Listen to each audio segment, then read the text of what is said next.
Fallahu ghafurur rahim.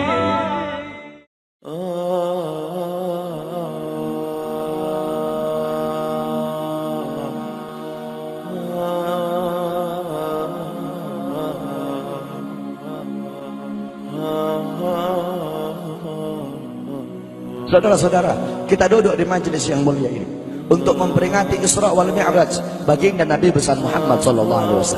Kita duduk di sini, kita tidak pernah memandang langsung wajahnya Nabi. Kita tidak pernah berjumpa langsung dengan Nabi. Kita tidak pernah duduk bersama-sama dengan Nabi. Untuk apa kita duduk di sini kalau bukan karena iman dan cintanya kita kepada Nabi Muhammad? Padahal kita tidak pernah berjumpa dengan Nabi, bertemu dengan Nabi tidak pernah, duduk bersama Nabi tidak pernah. Tapi kita beriman kepada Nabi Muhammad. Kita cinta kepada Nabi Muhammad. Kita umat yang dirindukan oleh Nabi, umat yang dicintai oleh Nabi. Rasulullah ketika beliau sedang duduk bersama para sahabat, Rasulullah berkata, "Wahai para sahabat, tahukah kalian golongan-golongan yang soleh? Tahukah kalian golongan-golongan yang mulia?" Sahabat berkata, "Apakah para malaikat ya Rasulullah?" Rasul berkata, "Bagaimana mungkin malaikat tidak mulia sedangkan mereka berada di sisi Allah? Ada lagi yang mulia. Apakah para nabi dan rasul? Bagaimana mungkin nabi dan rasul tidak mulia sedangkan Allah menurunkan wahyu untuk mereka? Ada lagi yang mulia. Apakah kami ya Rasulullah? Bagaimana mungkin kalian para sahabatku tidak mulia sedangkan aku berada di tengah-tengah kalian? Ada lagi yang mulia." Sahabat, "Allah dan engkau yang lebih tahu ya Rasul." Rasulullah menundukkan kepala, Nabi Muhammad menundukkan kepala. Dari kedua pelupuk mata beliau mengeluarkan air mata, membasahi pipi beliau sampai ke janggutnya beliau. Beliau menundukkan kepala sambil menangis dan beliau berkata, "Golongan yang mulia ini, golongan yang soleh ini, mereka golongan-golongan yang adanya nanti di akhir zaman. Mereka tidak pernah duduk bersamaku. Mereka tidak pernah memandang wajahku. Mereka tidak pernah mendengar langsung kata-kataku. Akan tetapi mereka beriman kepadaku," kata Rasul. "Mereka umat yang aku rindukan. Mereka umat yang aku cintai. Tuba liman yarani wa amana bi, wa tuba summa tuba liman lam yarani wa amana bi." Sungguh beruntung orang-orang yang beriman kepadaku, kemudian orang-orang yang melihatku kemudian beriman kepadaku. Dan sungguh beruntung, dan sungguh beruntung, dan sungguh beruntung. 3 kali keberuntungan, 3 kali kemuliaan bagi orang-orang yang tidak pernah melihatku akan tetapi mereka beriman kepadaku. Siapa? Kita umat Nabi Muhammad SAW. Kita tidak pernah memandang wajah Nabi, tidak pernah berkumpul dengan Nabi, tapi kita beriman kepada Nabi Muhammad. Apalagi kita umat Islam Indonesia. Umat Islam Indonesia, umat yang dicintai oleh Rasulullah. As-Sayyid Al-Habib Muhammad bin Ali Al-Maliki, ketika beliau berziarah ke makam Nabi Muhammad, dalam keadaan sadar beliau berjumpa langsung dengan Nabi Muhammad. Di belakang Nabi Muhammad ada ribuan orang. Habib Muhammad pun bertanya, "Ya Rasulullah, siapa yang ada di belakangmu ini ya Rasulullah? Ribuan orang ini, ribuan golongan ini, siapa ya Rasulullah?" Rasulullah berkata, "Ini mereka yang ada di belakangku. Mereka adalah umat Islam yang aku cintai. Mereka umat Islam yang ada di Indonesia," kata Rasulullah SAW. Kita dicintai oleh Rasul. Kenapa? Coba kita lihat di Indonesia, saudara-saudara. Kalau bulan Maulud, kalau bulan Rabiul Awal, di kampung-kampung, di musola-musola, setiap masjid, setiap langgar, setiap pesantren, setiap RT, setiap RW pasti bikin maulid Nabi Muhammad. Kalau udah bulan Rajab, setiap pesantren, musola, masjid, kampung, RT, RW pasti bikin Isra wal Mi'raj sebagai Nabi besar Muhammad. Negara-negara yang lain, tempat-tempat yang lain tidak seperti kita, saudara-saudara. Makanya kita menjadi umat yang dicintai oleh Rasul, umat yang dimuliakan oleh Nabi Muhammad, umat yang dirindukan oleh Nabi Muhammad SAW. Allah berkata dalam Al-Quran, "Laqad ja'akum rasulun min anfusikum azizun alaihi ma'anittum harisun alaikum bil mu'minina raufur rahim." Hei sekalian umat manusia, yang kaya, yang muda, yang tua, yang muda, yang kaya, yang miskin, mulai pejabat sampai rakyat, ulama sampai umat. Hei sekalian umat manusia, laqad ja'akum, telah sampai kepada kalian, telah datang kepada kalian rasulun, utusan Allah, min anfusikum, dari golongan kalian manusia, azizun alaihi ma anittum, sungguh berat baginya penderitaan yang kau alami, sungguh berat baginya kesusahan yang kau alami. Sebelum kalian susah, dia lebih dahulu susah. Sebelum kalian menderita, dia lebih dahulu menderita. Sebelum kalian menangis, dia lebih dahulu menangis. Sebelum kalian berdarah, dia lebih dahulu berdarah. Azizun alaihi ma antum, harisun alaikum, dia menjaga kalian, menjaga akidah kalian, keyakinan kalian, tauhid kalian, syariat kalian, sholat kalian, agar kalian tidak menyimpang, agar kalian tidak tersesat, agar kalian tetap berada di jalannya Allah. Bil mu'minina raufur rahim, kepada orang-orang yang beriman beliau sangat cinta, beliau sangat sayang, beliau mencintaimu sebelum engkau mencintainya, beliau merindukanmu sebelum engkau merindukannya. Siapa beliau? Siapa dia? Dia adalah seorang manusia yang mengorbankan jiwanya, mengorbankan nyawanya, mengorbankan darah dan hartanya demi kita sebagai umat. Beliau kepanasan, kedinginan, 3 hari 3 malam makan, mengganjal perutnya dengan sebongkah batu. Perut suci beliau berbunyi. Kelaparan bukan untuk dirinya, kelaparan bukan untuk anak cucunya, kelaparan demi kita sebagai umat. Beliau seorang manusia yang pipinya pernah tertusuk duri sampai tembus ke sebelah demi kita sebagai umat. Beliau seorang manusia yang pernah wajah beliau dilempari kotoran demi kita sebagai umat. Lupakah kalian dengan air mata beliau yang menetes setiap malam demi kalian? Lupakah kalian darah suci beliau yang menetes ketika berada di kota Taif, dilempari batu demi kalian? Ketika beliau pergi ke kota Taif, dahi beliau dilempar batu, darah ke beliau keluar. Ketika darah itu jatuh, ditampung darah beliau, ditampung darahnya. Sahabat berkata, ya Rasul, kenapa kau tampung darahmu ya Rasul? Rasul berkata, andaikan darahku jatuh di atas tanah Taif, penduduk kota Taif akan ditenggelamkan oleh bumi, sedangkan mereka adalah umatku. Luar biasa kasih sayang Nabi kepada kalian. Tapi kita sebagai umat tidak tahu diri. Kita sebagai umat merusak sunnahnya. Kita sebagai umat melanggar ajarannya. Kita sebagai umat semakin hari semakin jauh darinya, meninggalkan pakaiannya, meninggalkan ajarannya, meninggalkan sunnahnya, meninggalkan kepribadiannya, meninggalkan akhlaknya, meninggalkan Al-Qur'annya.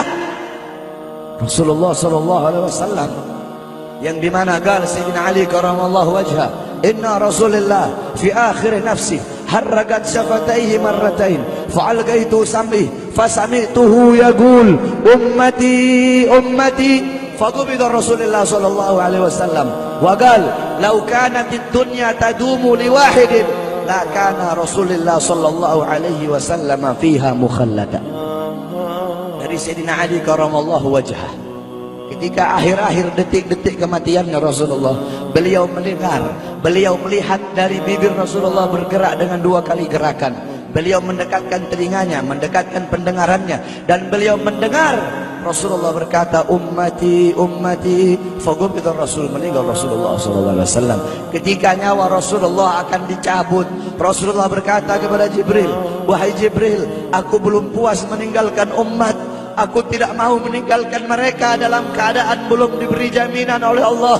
Wahai Jibril, sampaikan kepada Allah, aku tidak minta jaminan untuk diriku, aku tidak minta jaminan untuk keluargaku, aku minta jaminan untuk umatku. Wahai Jibril, sampaikan kepada Allah. Jibril pun pergi kepada Allah. Jibril pun berkata, ya Allah, kekasihmu Muhammad meminta jaminan untuk umatnya. Allah bilang, wahai Jibril, katakan kepada Muhammad, aku tidak akan menghinakan umat Muhammad. Basyirhu fa innahu awwalu nasin kharijum minal ardi idza bu'isu. Kemudian beliau ditarik lagi nyawa beliau, beliau berkata, Ya Khalil Israel, wahai kekasihku Israel, apakah seperti ini rasa sakit ketika dicabut nyawa? Israel berkata, iya ya Rasulullah, seperti inilah rasa sakit ketika dicabut nyawa ya Rasulullah. Ya Allah, biar aku menanggung sakratul maut seluruh umat. Ya Allah, mereka tidak akan kuat, mereka tidak akan sanggup. Aku nabi mereka, aku pemimpin mereka. Biar aku menanggung beban penderitaan sakratul maut mereka ya Allah. Biar aku menanggung sakratul maut umatku ya Allah. Di mana kita sebagai umat? Apa yang telah kita lakukan untuk Nabi Muhammad? Nabi berkorban untuk kita. Di saat detik-detik terakhir nafasnya, tidak memikirkan rasa sakitnya, tidak memikirkan pedihnya, tidak memikirkan beratnya. Beliau memikirkan nasib kita sebagai umat. Kelak di yaumil qiyamah, ketika para nabi dan para rasul berkata, nafsi nafsi, nafsi nafsi, diriku sendiri, jiwaku sendiri, aku urus urusanku sendiri, aku tidak bisa tolong kalian. Ketika para nabi dan rasul, mereka tidak bisa menolong kita. Rasulullah Muhammad ibni Abdullah, Nabi Muhammad bersujud kepada Allah, Nabi Muhammad bertekuk lutut, beliau bermohon kepada Allah. Beliau berkata, ya Allah, aku tidak minta pengampunan untuk diriku, wala Fatimah, wala Hamzah. Aku tidak minta pengampunan untuk Fatimah, aku tidak minta pengampunan untuk Hamzah. Aku cuma minta pengampunan untuk umatku ya Allah, untuk umatku ya Allah.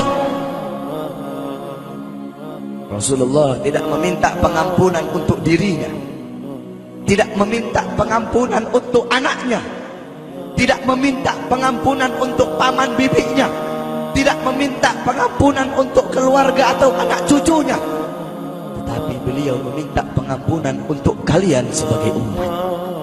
Karena begitu cintanya beliau kepada umat, karena begitu sayangnya beliau kepada umat, sampai-sampai beliau berkata, lau yushaku ahadukum li syaukatin fi rijlih la ajidu ala ma'a fi qalbi. Andaikan kalian, salah satu dari kalian kakinya tertusuk duri, andaikan salah satu dari kita yang duduk di sini kaki kita ada yang terkena duri, pasti kita merasakan sakit. Apa kata Rasul? Maka aku tidak merasakan apa yang kalian rasakan, kecuali yang aku rasakan, sampai dalam hati aku rasakan rasa sakit kalian. Ya, bagaimana cintanya Rasul kepada kita? Apa yang sudah kita lakukan untuk Nabi? Sudahkah kita mengorbankan kedua mata kita untuk memandang hal-hal yang disukai oleh Nabi? Sudahkah mengorbankan kedua tangan kita memberi makan golongan-golongan yang dicintai oleh Nabi? Mengorbankan lidah kita untuk mendakwahkan, mensuarakan ajaran syiar Nabi? Sudahkah mengorbankan kedua kaki kita melangkah ke tempat-tempat yang diridhoi oleh Nabi? Kita masih belum bisa balas jasa Nabi, dan tidak akan pernah bisa membalas jasa Nabi Muhammad. Jangankan kita duduk di sini berjam-jam, walaupun kita duduk di sini sampai pagi kita duduk, seumur hidup kita duduk di sini, masih belum bisa membalas jasa Nabi Muhammad. Sekalipun kita merangkak, engkau merangkak dari rumahmu menuju makam Nabi, merangkak bukan dengan kaki, merangkak bukan dengan bukan dengan tangan. Walaupun kalian merangkak dengan kedua mata dari rumah kalian menuju makam Nabi, itu masih belum bisa membalas jasa-jasa Nabi Muhammad sallallahu alaihi wasallam. Kita tidak bisa membalas jasa-jasa Nabi Muhammad. Kecintaan kita tidak ada apa-apanya. Apakah kecintaan kita lebih besar daripada kecintaan seorang anak kecil yang ada di zaman Syekh Abdurrahman Ad-Dibai? Di zaman Syekh Abdurrahman Ad-Dibai, pengarang Maulid Diba, ketika beliau ingin berziarah ke makamnya Rasul, ketika beliau ingin ziarah ke makamnya Nabi, ada satu orang anak kecil ingin ikut berziarah. Maka kata rombongan, hai anak kecil, engkau tidak boleh ikut. Ini perjalanan memakan waktu berhari-hari, bisa 4 hari, 5 hari, bahkan sampai 1 minggu. Kau tidak boleh ikut. Pergi anak kecil tersebut. Pergilah rombongan Syekh Abdurrahman Ad-Dibai untuk ziarah ke makamnya Nabi. Tanpa sepengetahuan rombongan, ternyata anak kecil tersebut bergelantungan di bawah kereta kuda Syekh Abdurrahman Ad-Dibai. Anak kecil itu bergelantungan. Dia sampai berhari-hari gak makan, gak minum, gak tidur. Hanya apa? Hanya ingin pergi ziarah ke makam Nabi. Saking cintanya kepada Nabi Muhammad. Dia sembunyi-sembunyi bergelantungan di bawah kereta. Gak makan, gak minum, gak tidur berhari-hari. Sampai ketika sampai di Madinah, itu anak kecil jatuh. Itu anak kecil terjatuh. Rombongan bilang, bukan ini anak kecil yang waktu itu mau ikut? Berarti sudah berhari-hari dia di bawah kereta ini. Dia nggak makan, dia nggak minum, dia nggak tidur. Anak kecil itu berlari. Anak kecil itu berlari sampai dia terjatuh. Saking bahagianya, dia sudah sampai di Madinah.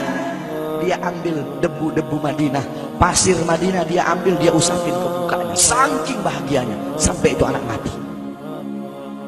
Anak kecil tersebut mati membawa kecintaannya kepada Nabi Muhammad. Anak kecil itu mati, gak makan berhari-hari, gak tidur, gak minum, hanya ingin ziarah ke makam Nabi Muhammad. Padahal anak kecil itu tidak pernah memandang Nabi, tidak pernah berkumpul dengan Nabi, tapi kecintaannya luar biasa kepada Rasulullah. Akhirnya anak itu dimakamkan oleh Syekh Abdurrahman Ad-Dibai di Madinah. Anak kecil itu dimakamkan di Madinah. Nah, setiap tahun Syekh Abdurrahman Ad-Dibai ziarah ke makamnya Nabi, pasti ziarah ke makam itu anak kecil. Yang anehnya, setiap Syekh Abdurrahman Ad-Dibai ziarah makam anak kecil tersebut, kubur anak kecil tersebut bergeser dengan sendirinya mendekati makam Nabi Muhammad SAW. Sampai sekarang makam anak kecil itu ada di samping Masjid Nabawi. Saking cintanya anak kecil tersebut kepada Rasulullah SAW. Kecintaannya kita nggak ada apa-apanya. Kita tiap hari maksiat, tiap hari berbuat dosa, melakukan hal-hal mungkarat, dhalalat, sayyiat. Takutlah kita kepada Allah. Kembalilah ke ajaran Nabi Muhammad. Jadikan beliau sebagai teladanmu, jadikan beliau sebagai pedomanmu.